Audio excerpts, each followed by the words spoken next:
All right. Well, good morning, good afternoon, everyone. Hope you're having a great Friday. Thank you so much for joining us for Spirit of the Barrio. I'm very, very happy and honored to feature the San Diego Padres today. Very excited to speak with the team today. Very, very excited for the season. I'm going to go ahead and get started here. I just want to give everybody a friendly reminder. Please mute yourselves, other than Carlos and Tom, of course, and turn off all audio feed. We are going to be recording this, and this will be provided to view alongside other Spirit of the Barrio events later on, probably early next week.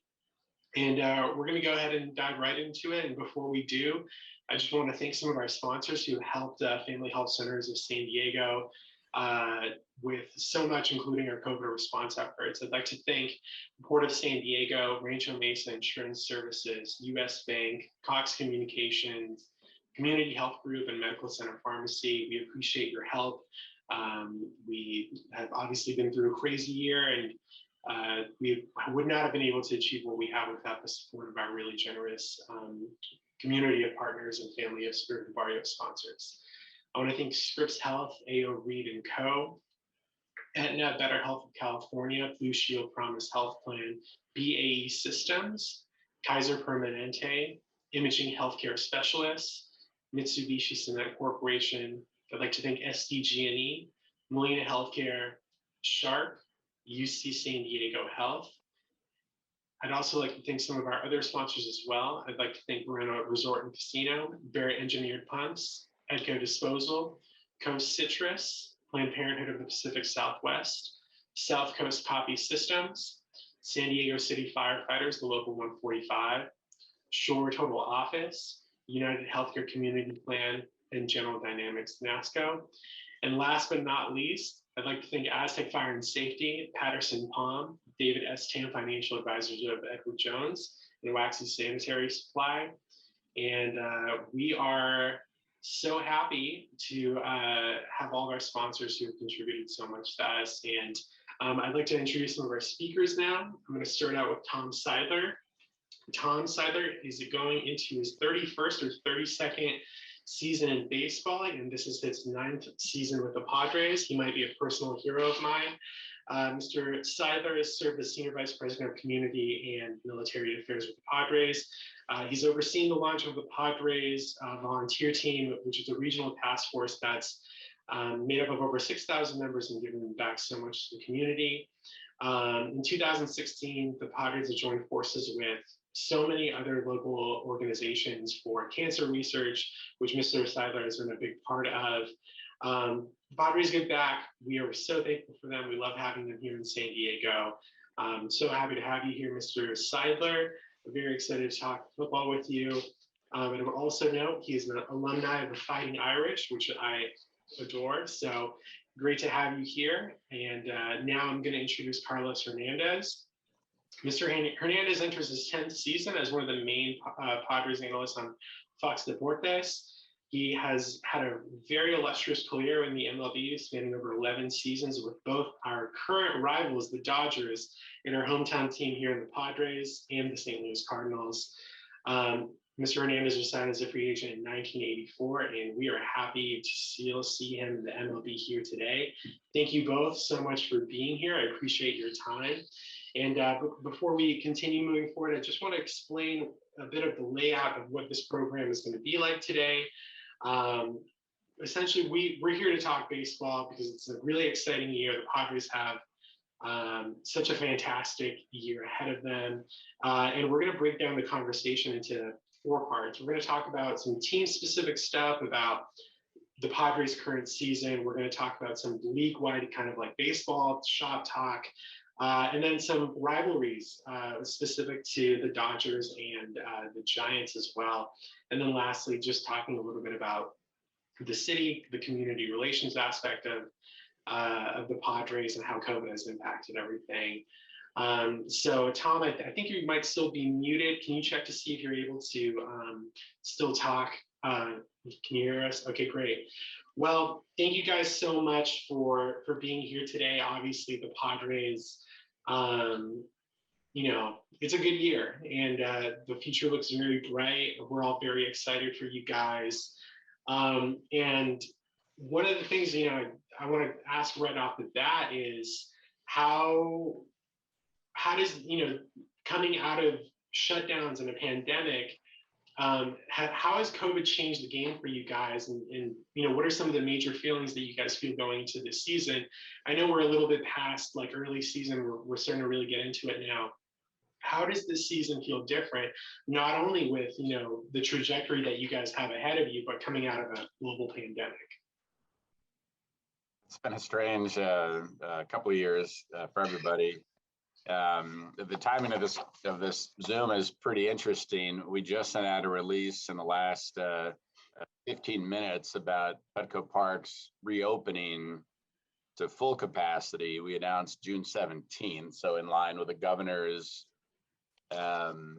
edict to open up San Diego, open up the state of California more.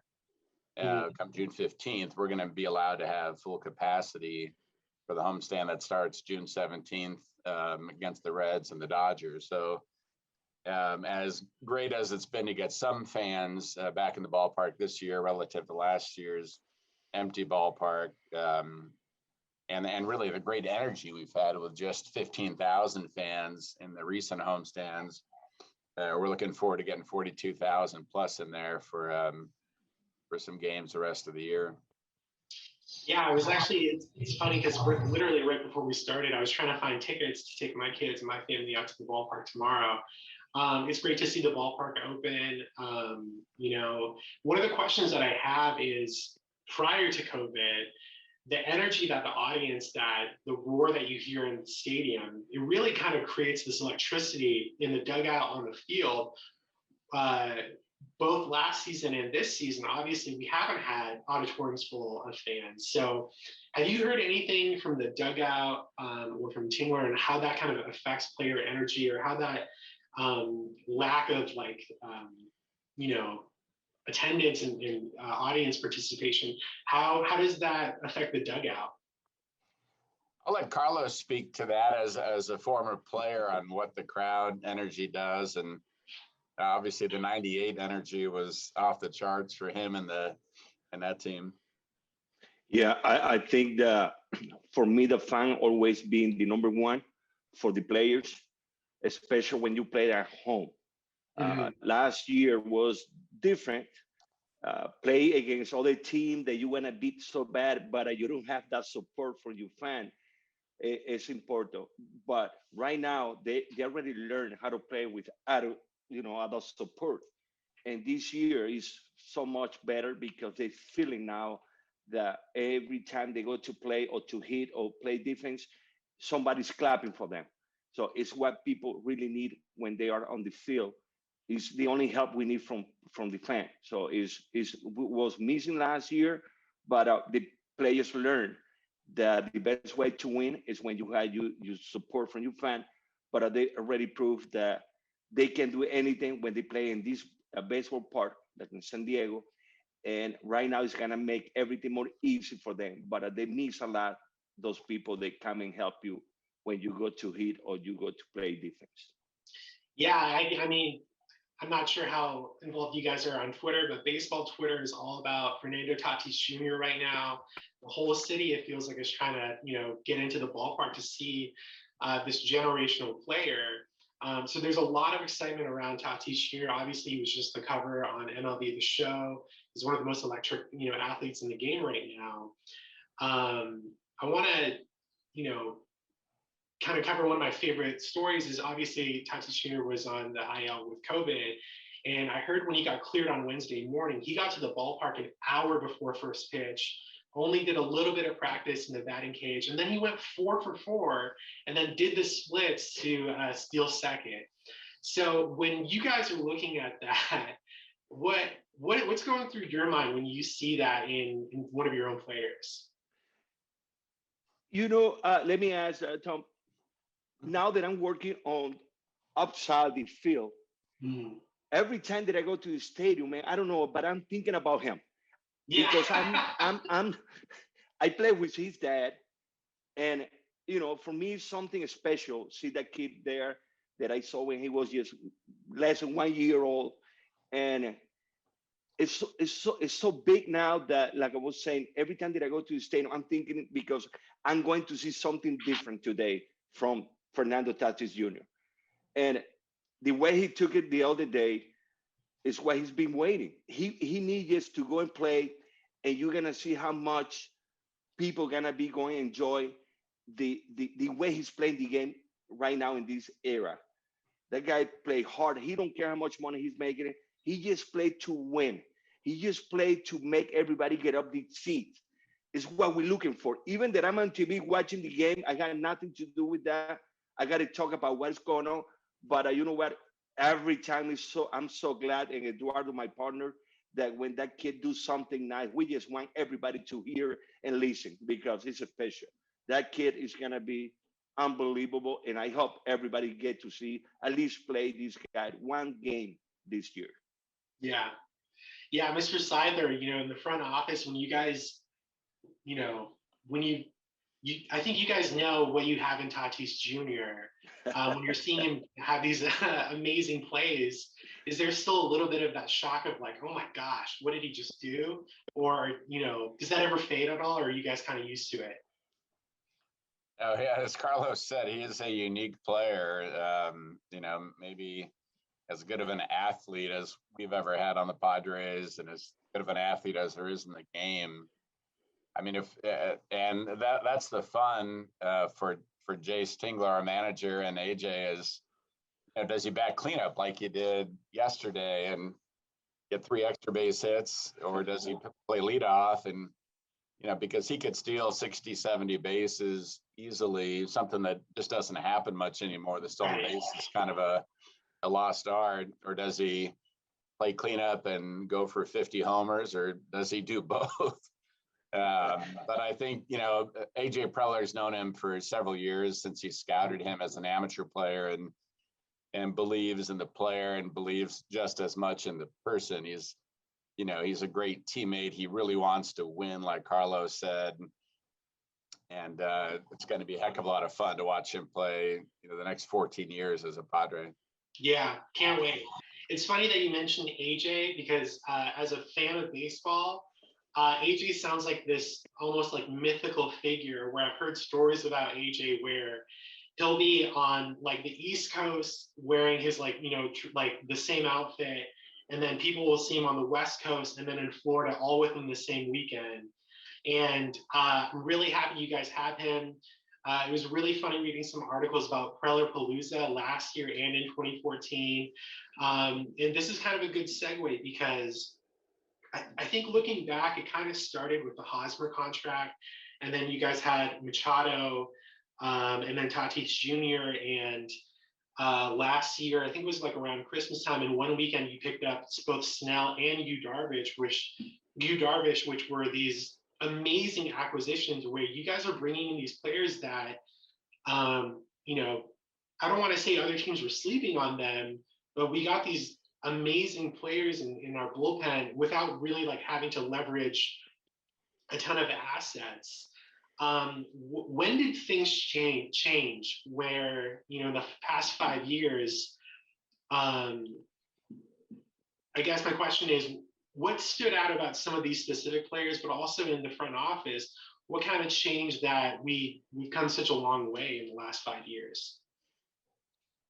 Yeah, I'm not sure so much if things changed. I think that was Preller's plan going back to, when he attempted to spin some magic in 2015 and brought in Kemp and Upton and Shields and Derek Norris. And that team didn't gel and didn't perform as well as they could have, which frankly usually happens when you bring a lot of free agents together, or a lot of established players together once. Usually it's a tough chemistry experience or experiment that oftentimes the sum of the parts is not, or the sum is not greater than the parts.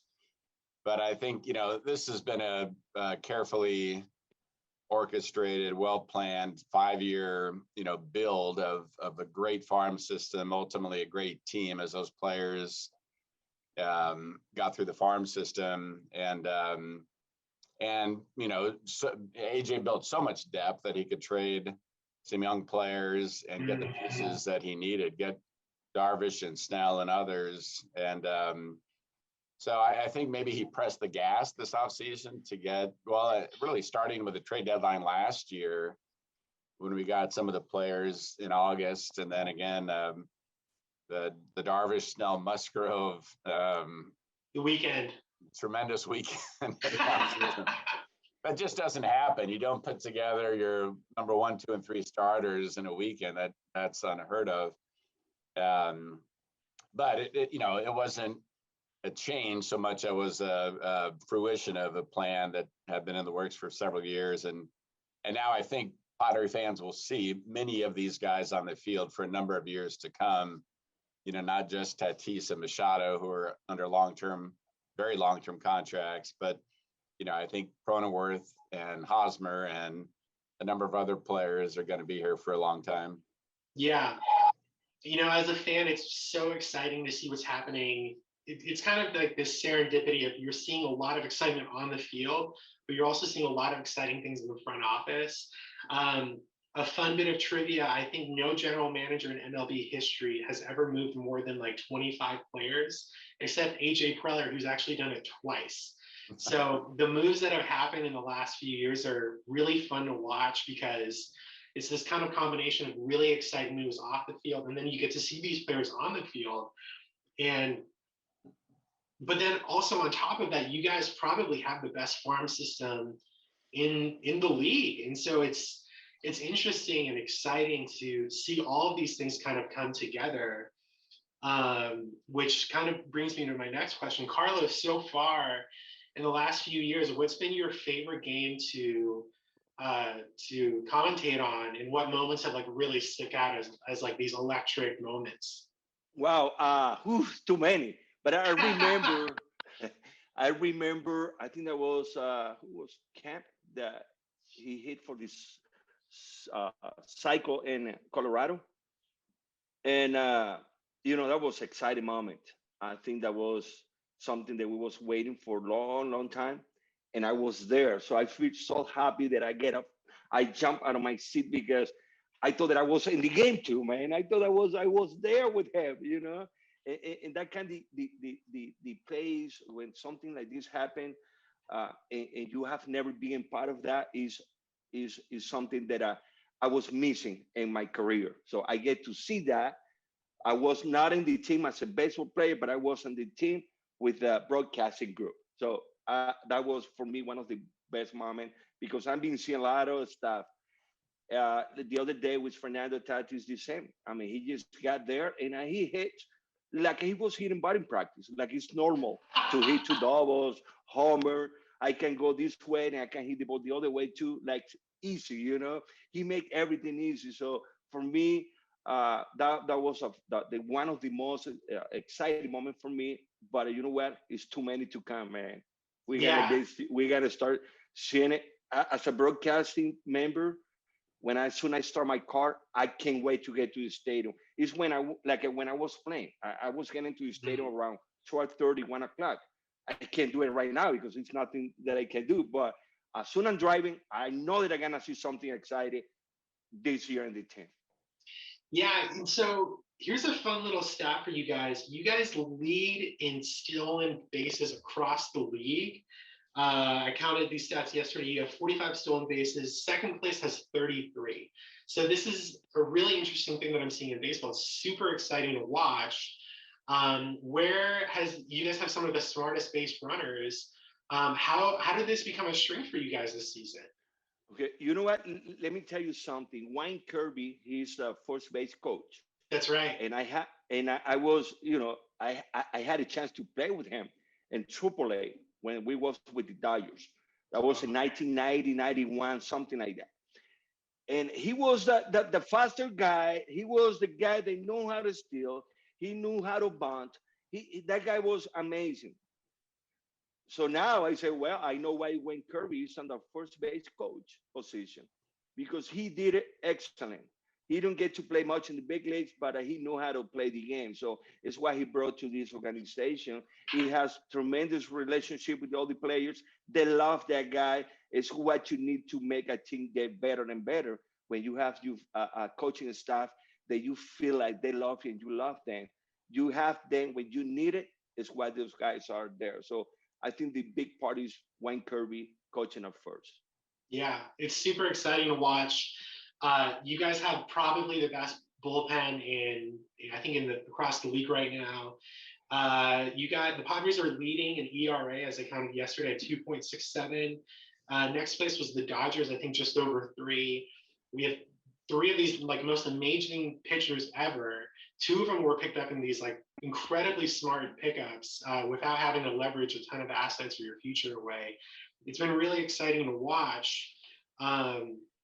Looking ahead, we have the Dodgers and now the Giants as well in the NL West. And it's been really exciting to see, as someone who grew up in Massachusetts, it was always, when I was growing up watching baseball, it always seemed like the spotlight was in the AL East.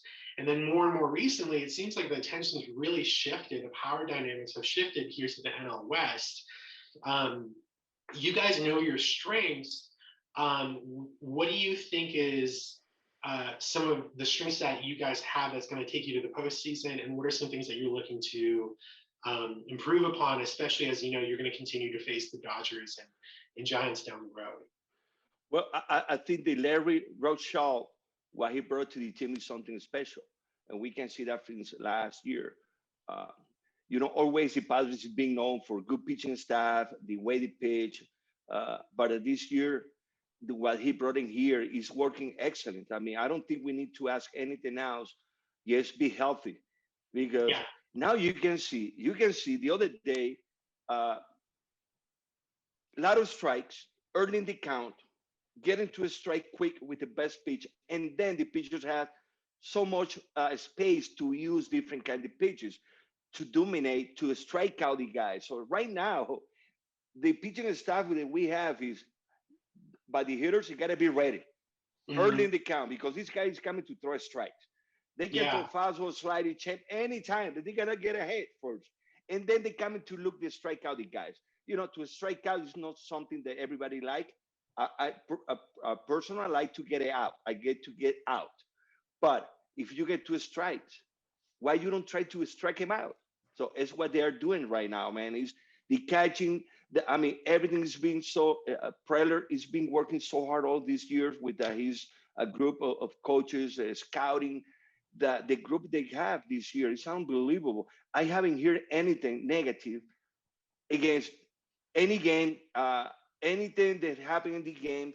Everything I hear is, how can I get to the stadium? When can we go to the game? When can we do this and that? So say, hey, it's nothing I can do about that. Even my family, when I go to, I got to wait. But to everything they have, adding the pitching staff, the running staff, the power that they have now, is something that even I feel like I am a big fan of the Padres, and I'm so happy to see that team to do what they are doing right now, man. It's beautiful. So I don't know how much of this you guys can talk about. Can you share anything about some future kind of like strategy that you might have with the upcoming trade deadline? I know we're still a little bit of ways, but just to put it in perspective, teams doing really well. I think you're 8th on payroll. Dodgers are at like 258 million. I think you guys are about 173 mil. First of all, it blows my mind that a team could do like 258 or 253 mil and still end up like 3rd. But as you guys are coming into the division, you never know what's going to happen. As you guys are coming in further and further into the season, as we approach the trade deadline, is there anything that you are able to share about some, what you guys might be looking for, what as fans, what we should expect or could expect? Anything you can share?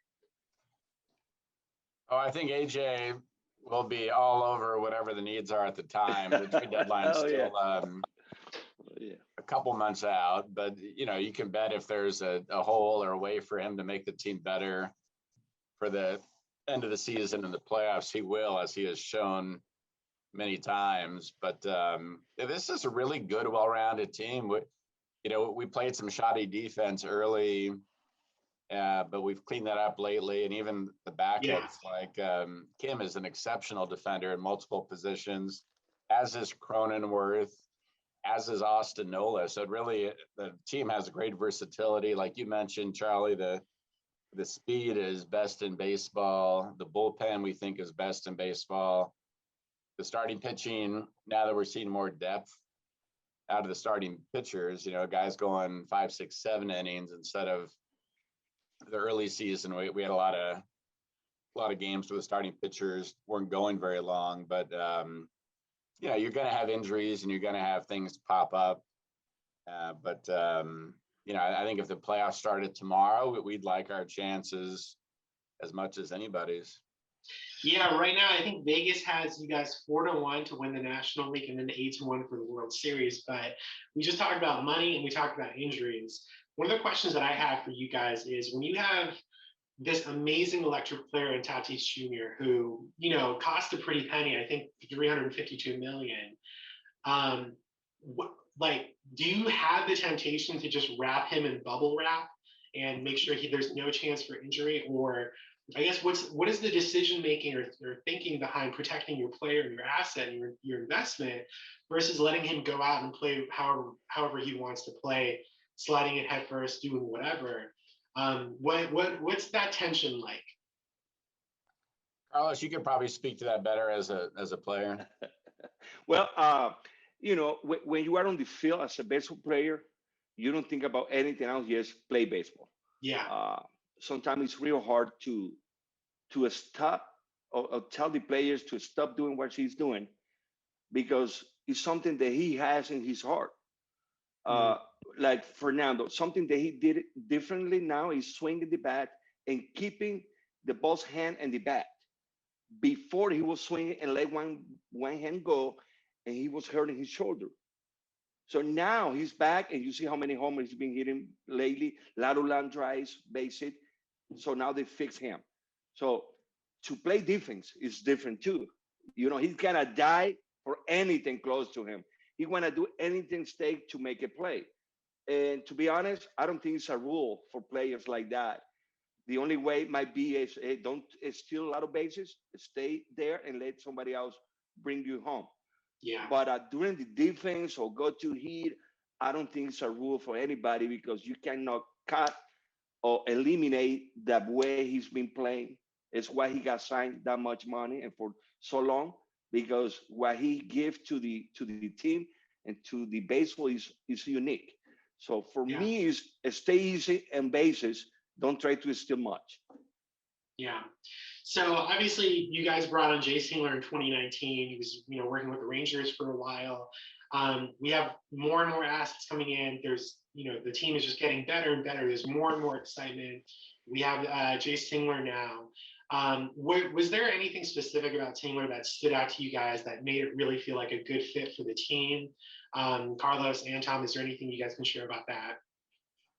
Well, I'll go first and Carlos could comment, but he had a relationship with AJ Preller going back to their Texas Rangers days together.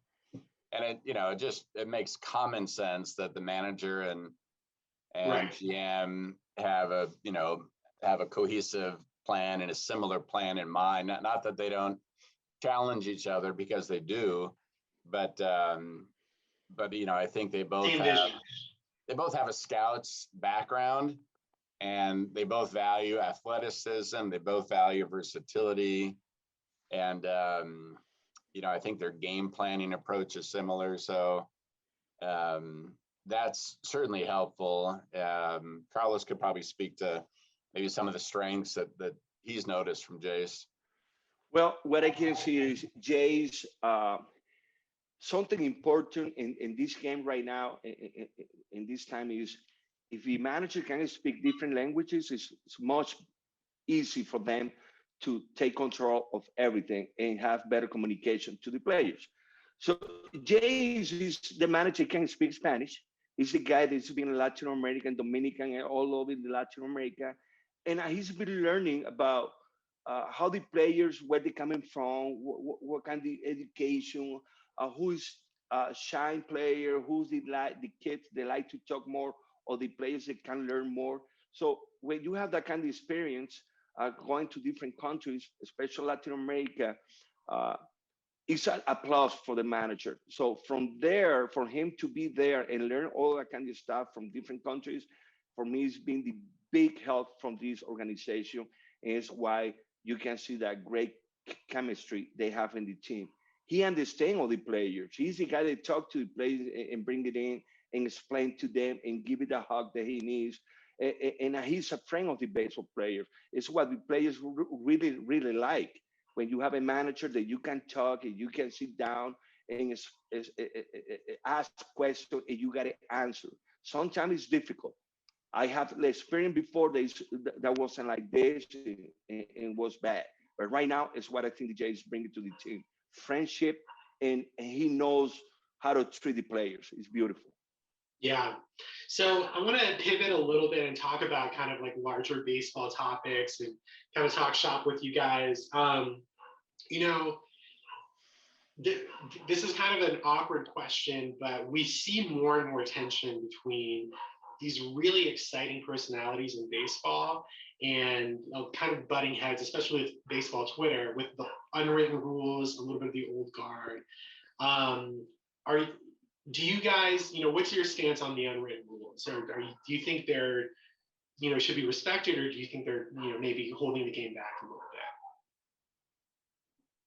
I'll go first quickly, and then again, Carlos can add to it. But Carlos and I go way back. We were both in with the Caracas Leones of the Venezuelan Winter League back in 1991, I think, Carlos. Yeah, somewhere there, yeah.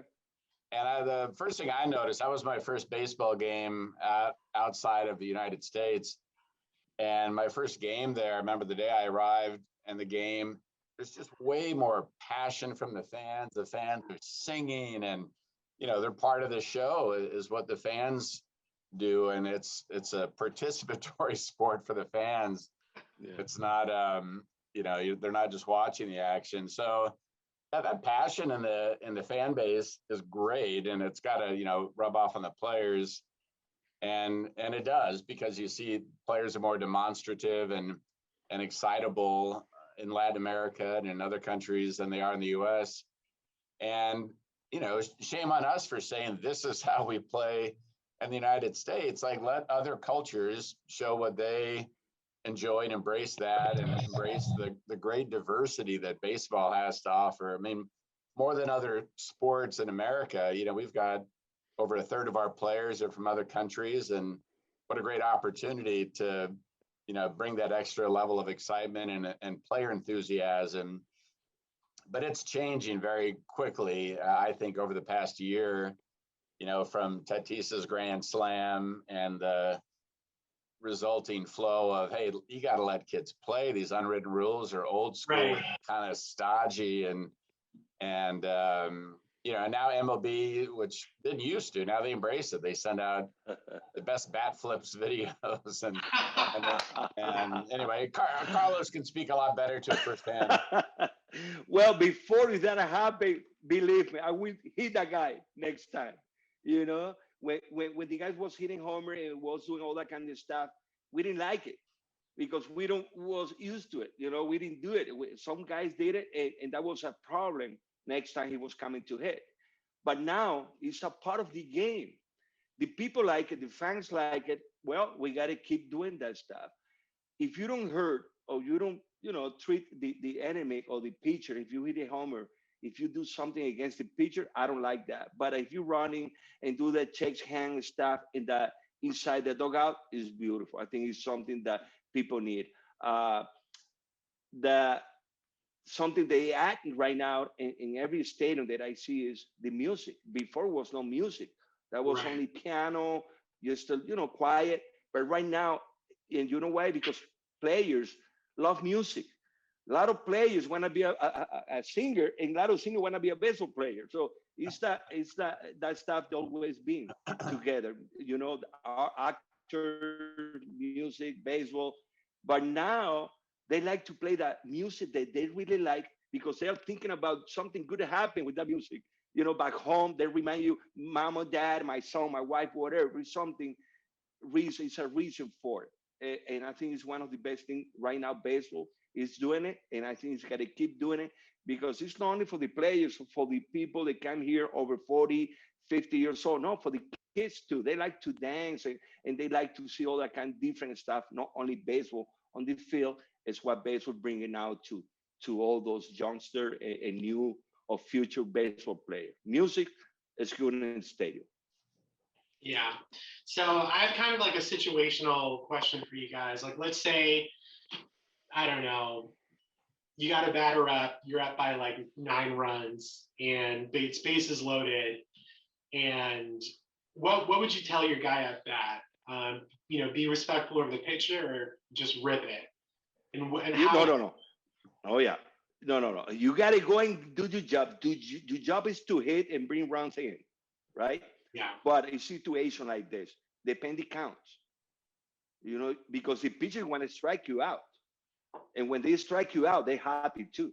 Exactly. Wow, it's another K for me. It's another K for me, or I got a bonus for that K. All kind of stuff happen. But Right. if you hit it like that, like a 3-0, bases loaded, throwing to you a pitch, 50 miles per hour, when you swing, I don't think it's right. For me, I don't think it's right. Yeah.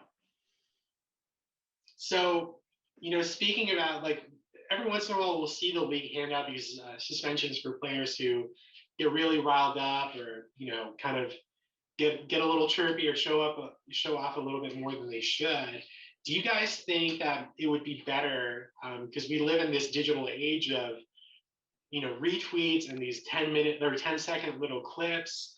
Do you think it would be better for the game overall if the league was a little bit more lenient with having players show off their personalities, or I guess, what do you guys think about that?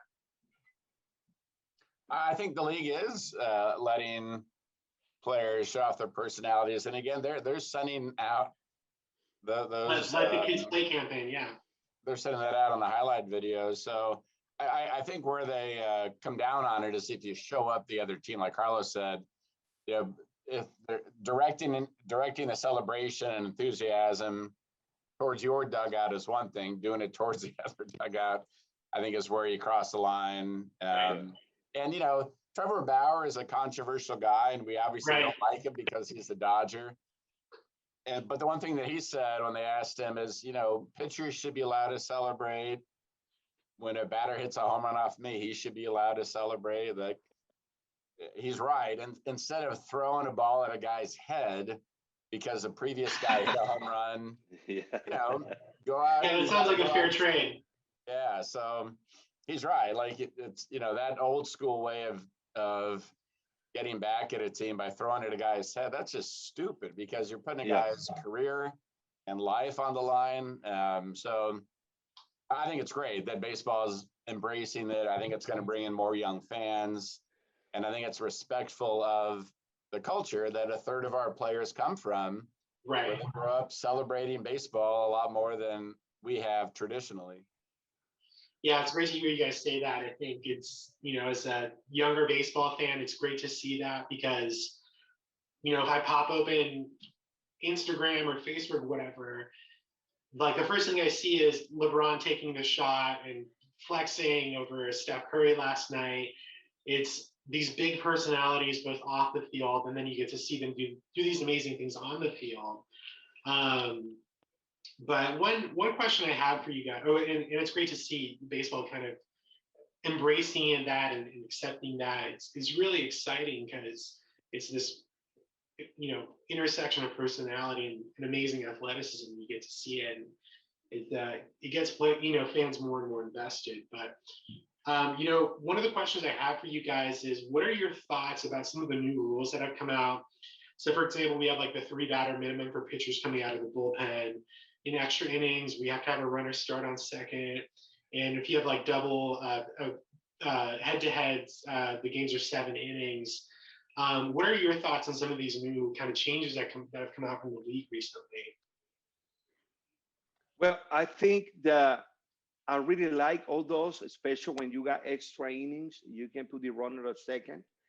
I like that when the relievers come in to face 3 batters. What I don't like is they are trying to move the mountain back, like maybe 1 feet back. I was going to ask you about that later. I'm happy you mentioned it. Ah, okay. No, the other one I like it. Wow, I know the pitchers throw. You can see more pitchers throwing 97, 98, 100 miles per hour. But what you can see is more homers now. Mhm. You know, so I think it's a pretty good fight against pitchers and batter. I don't think he has to move it back. I don't think so. I don't like that one. But I like the other stuff, the other one. Extra innings, bring the guys in, not too many talk during the game, 6 time only go and visit the mound. That kind of stuff, I like it because the game is quicker. And you can see Right. now the pitchers throwing more strike because all that kind of stuff happening. And the game is getting more excited because you don't have really a lot of time to sit down and watch what they're doing, during the game. You want to see action right away. It's what we've been seeing all this time. More game, quicker. Yeah. Yeah, it's exciting to see. Like, I think recently in the last few years, we've had the countdown clock for the mound. I think there's another rule where like the batter needs to keep 1 foot inside the box if he wants to like adjust anything. I think all these things are helping. It's also interesting to hear what you guys think. Maybe this isn't helping. Like Carlos had said, there's some talk about moving the mound out.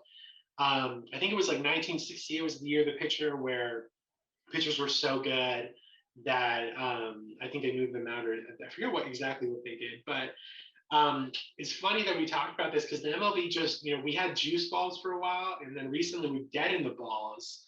And there have been a few times where a batter, just hits a rocket and is standing there thinking, okay, this is gone, and then actually an outfielder catches it. Yeah. What have you guys thought about the deadened balls this year? Well, I think you can. I mean, the baseball for me is a little harder now, and I can see. I mean, the ball jump out of the bat. I don't know. It might be better or faster, but we can't forget about the bats. The Mm. bats, they've been made now with different woods, and you can see those bats solid. Like when I was playing, the bat was different. That wasn't like Good they're point. using right now. Yeah. And I think it have to do a lot with that, with the bats, not the baseball, the bats. And the players are working out more than before. Is what I can see.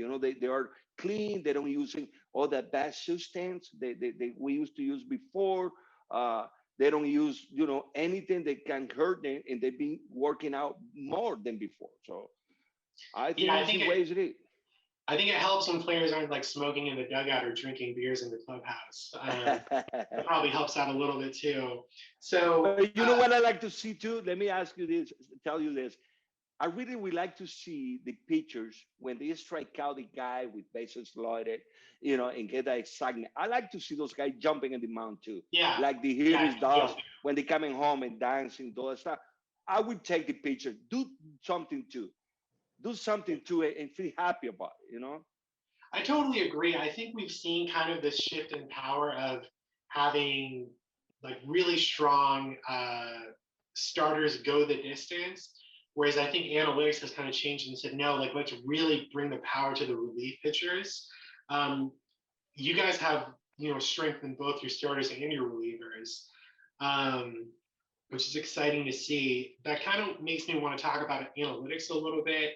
So I'm sure everybody here has seen Moneyball, and I'm going to talk about Theo Epstein in just a second. But you've been in the game for decades and decades and decades. I love baseball. You guys love baseball. Um, and what I'm going to do here is use another sport as an example. So a few years ago, probably starting in the NBA with basketball, we saw the game change going toward these outside shots, 3-pointers, and now the game is like totally different. Do you feel now, because you've seen baseball for so much, that analytics have kind of maybe taken away a little bit of the game and it's become more calculated and maybe kind of, I don't know, like sterile? Or do you think analytics has made baseball better than it's ever been before? I'll start and then Carlos can speak. I think it seems to have helped the pitching and defense more. Absolutely. All the shifts has really cut down, especially on left-handed pull hitters. And most left-handers are pull hitters, so it really has cut down on base hits and doubles, and pitchers pitching. It's the only sport where the defense controls the ball. Right. And if the pitcher is in control and he has the information, it's a little bit, it makes sense that the impact is going to benefit the pitchers more than the hitters. So it's contributed to the growth in strikeouts and the drop in batting averages. And players as a result have gone for the all or nothing approach more than in previous generations. So there's a lot of study being put into how to make the game better, the best version it can be, and I think we'd all like to see more singles and doubles and triples and stolen bases and rallies and more balls in play, not this strikeout, walk, home run. Right. The version of the game that we have today. Home runs are great, but there's more and more dead time and more pitches that don't result in a ball in play. So I think they'll figure it out. I think a lot of studies being done on it, and hopefully we work together and find the best version of baseball that we can produce. Yeah, I think that the shift, it's true. You're right, Tom. He's hurting the batters, the hitters. You can see the face when they hit the ball hard between first and second, and you see a guy, third baseman, cover half of the right field and get you out. But it's nothing you can do about it. It's part of the game. I think it's helping the game, but it also is taking for me something good from the pitching staff. I think guys want to keep pitching. If they got 80 pitches, they get them out after or before they face the third hitter. And I think they should let those guys go and make it be a real pitcher. Finish while they start. Sometimes they take them out and they're happy, okay? But they are not the same. It's something that managers have to do a lot with that. It's why I think those numbers helping some teams, but not completely.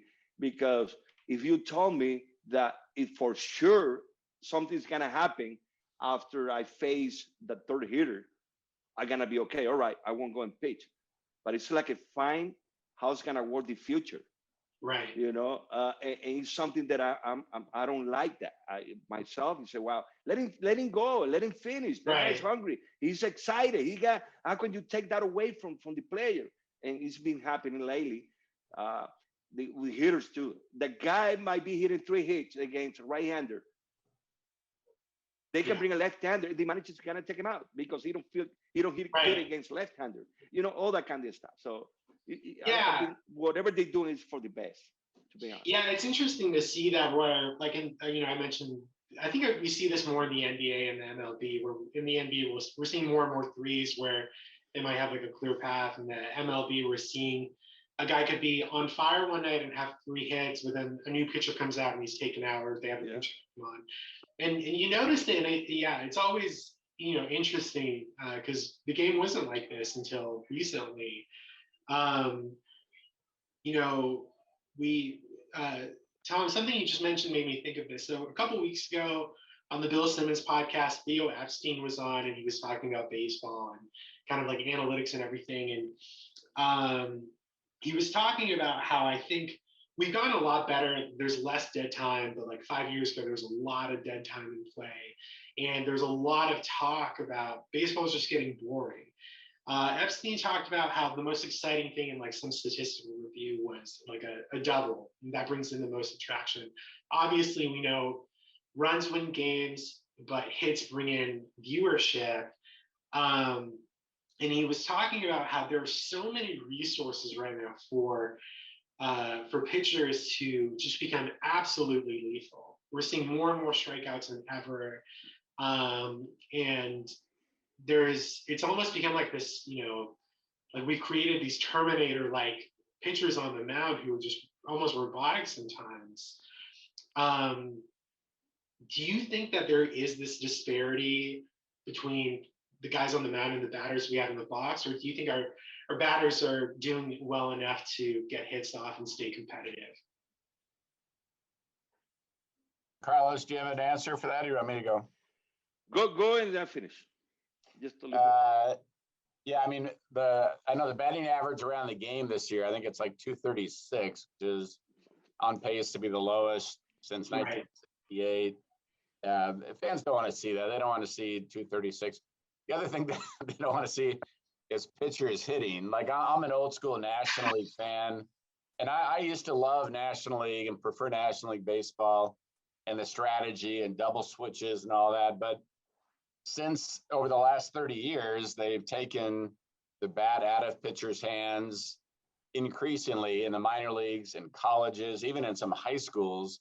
Mm-hmm. So if these athletes who pitch are no longer hitting or doing it very rarely in college and in the minors, you can't give them a bat once they reach the big leagues and say, go up there and hit, especially as you mentioned, pitchers are better than they were. Pitchers are throwing harder than ever before with nasty stuff. And so I think that the DH will come back to the National League next year, and I think it's here to stay just because,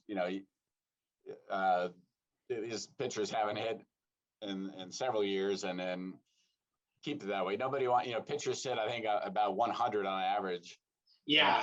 That's just, to me, it's like once every 9 plays in football, you randomly have to put your offensive lineman at quarterback. It just makes no sense. Like, let quarterbacks play quarterback, let hitters hit.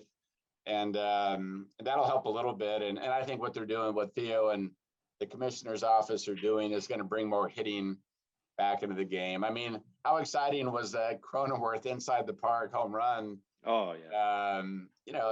That's what we want to see. We want to see doubles and triples and guys going from first to third and all that. So, Carlos, what's your add on to that?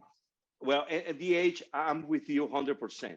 I mean, and I said it because I was there with the guys say, oh, I hate to go hit.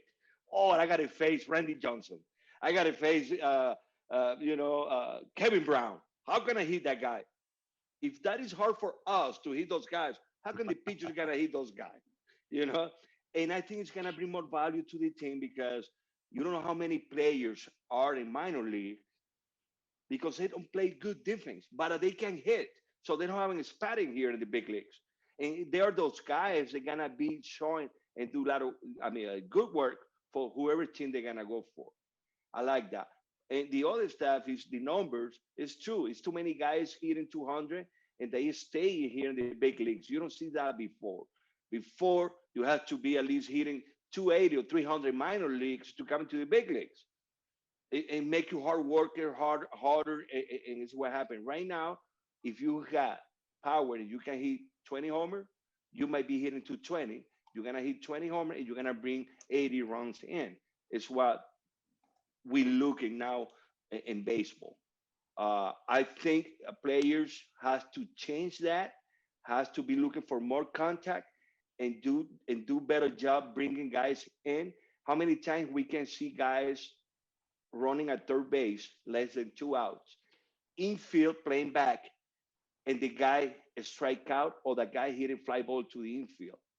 Why they don't make contact, hitting ground ball to the middle and bring that run in? It's the only thing that I'm missing right now in baseball. You don't see guys getting the guys over from second to third, hitting the ball to the other side. I mean, all those little things that I really like, enjoy, because this is when you get prepared to do and practice and bring it to the game. How many times you see now the bunch plays is missing, is losing. You don't see that bunch play no more. You can see the signs, but you don't see the guys doing it the right way. And it's those little things, and it's what happens. We got to be honest. It's what the game's showing TV. It's what happening. But I like to see a lot of homers. I'm gonna see more fastball from pitchers throwing to the hitters because they throw harder now. So all game is changing for good. Yeah, it's really interesting. I'm going to pivot really quick, and then we're going to move on to another category with just a few minutes left. I'm interested to hear you guys' thoughts. Recently we have, if there's a challenge or there's a play, they're going to send footage to the umpire in the booth in New York. But when they do that, I think they show what the on-field called. What are you guys' thoughts about that? Do you think it'd be better if the umpire in New York just saw the play without any context of what the on-field call was, or what are your thoughts here? I'll start.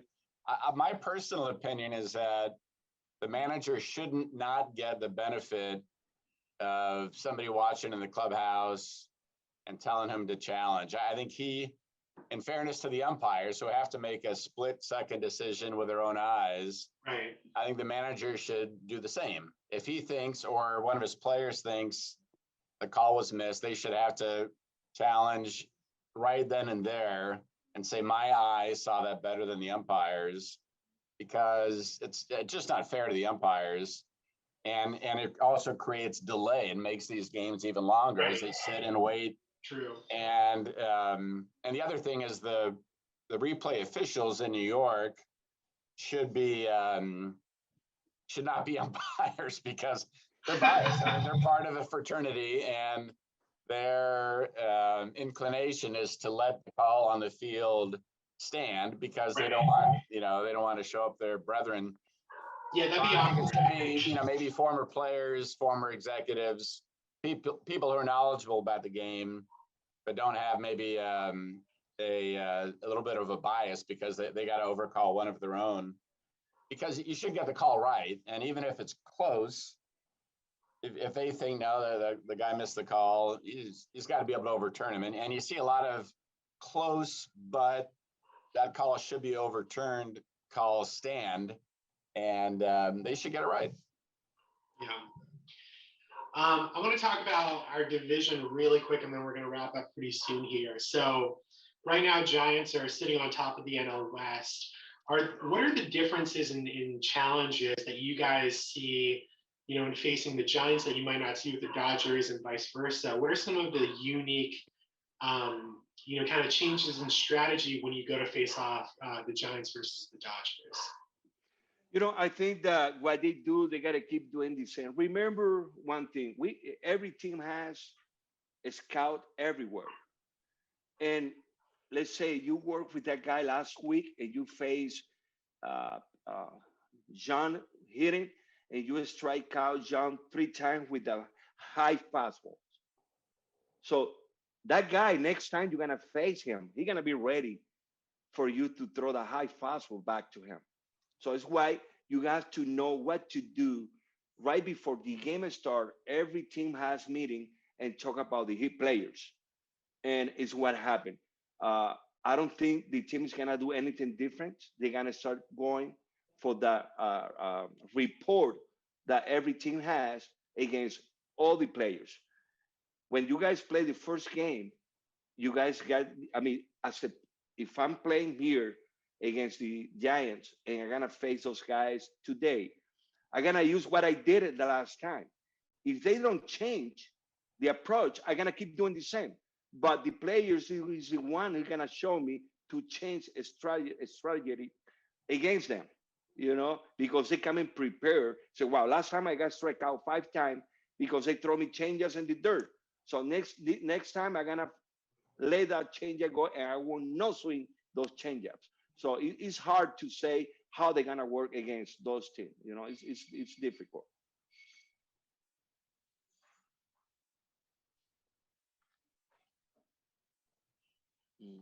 Charlie, you're on mute. Oh yeah. Well, I didn't know. Okay, now I am. Okay. Charlie, you're on mute. Okay, let me see. Thank you. I got you. Carlos, you're fine. It was Charlie. Okay. It was okay, me. I'm sorry. I just unmuted myself. Sorry about that. Well, okay. I'm just going to ask one more thing. I know we're about 2 minutes over, but there's always, this, everybody's always going to ask, hey, do you think you're going to go all in this year? Is this the, championship here? I think everybody would say, of course it is. Or ask, are we going to continue to build and add?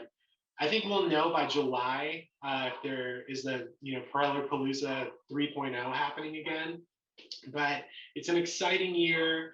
I just wanted to ask lastly, what was it like seeing the park transformed into the largest vaccination site in the county? And now you guys just sent out a memo like today that the park's going to be going back to full capacity. What was that like? And then I'm going to do like a second part to that. What's the team and the organization looking forward to in reconnecting with the community, doing community outreach? What's your guys' plan moving forward? Yeah, I think, when COVID hit, we sort of pivoted from a community angle and, player engagement, player connections to the community was through Zoom instead of, signing autographs in person and posing for photos and doing hands-on stuff.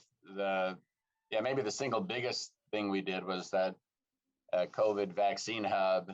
A number of sports teams did that because of the size of the parking lots, and I think of the Major League Baseball teams that did it, I think cumulatively about 2 million vaccines were distributed among Major League Baseball teams, and we were number one. We had over 250,000 vaccines, which was the highest of any Major League Baseball team, and maybe as high as any sports team. But it was a great credit to our operations team and your really quick work putting that together in, I think, less than 10 days with UC San Diego and the county and a number of people here. Diana Pitts, who's on the call, kind of working at a furious pace to get that up and running. And we were proud of that.